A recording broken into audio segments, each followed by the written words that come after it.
जालना जिल्ह्याच्या अंबड शहरातील भालगाव रोड फकरबाद नाल्याजवळ काल 3 जानेवारी रोजी दुपारी 19 वर्षीय नारायण लिंबाजी बाबर या तरुणाचा मृतदेह आढळल्यामुळे एकच खळबळ उडाली होती।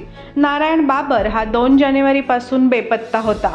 नारायण शिंदेनगर भागातील त्याच्या घरी असताना दुपारी 3 वाजेच्या सुमारास नारायणच्या मोबाईलवर एक कॉल आला। नारायणने तो कॉल उचलला आणि बोलत बोलत बाहेर निघाला। तो परत घरी आलाच नाही। बराच वेळ झाला तरी नारायण घरी न आल्यामुळे घरच्यांनी त्याच्या मोबाईलवर संपर्क साधण्याचा प्रयत्न केला, पण त्याचा मोबाईल बंद दाखवत होता। दरम्यान 2 जानेवारीला संध्याकाळी 5 वाजेच्या जवळपास नारायणचा मोबाईल बंद होऊन संपर्क होतच नसल्यामुळे घरचे काळजीत पडले। अखेर त्यांनी अंबड पोलीस स्टेशन गाठत पोलीस स्टेशनमध्ये नारायण बेपत्ता असल्याची नोंद केली। नातेवाईक आणि घरच्यांनी त्याचा शोध घेणे सुरूच ठेवले। मित्रांना विचारपूस केली असता त्यालाही यश आले नाही। काल दुपारी घरापासून थोड्या अंतरावर असलेल्या फकरबाद नाल्याजवळ नारायणचा मृतदेह सापडल्यामुळे एकच खळबळ उडाली।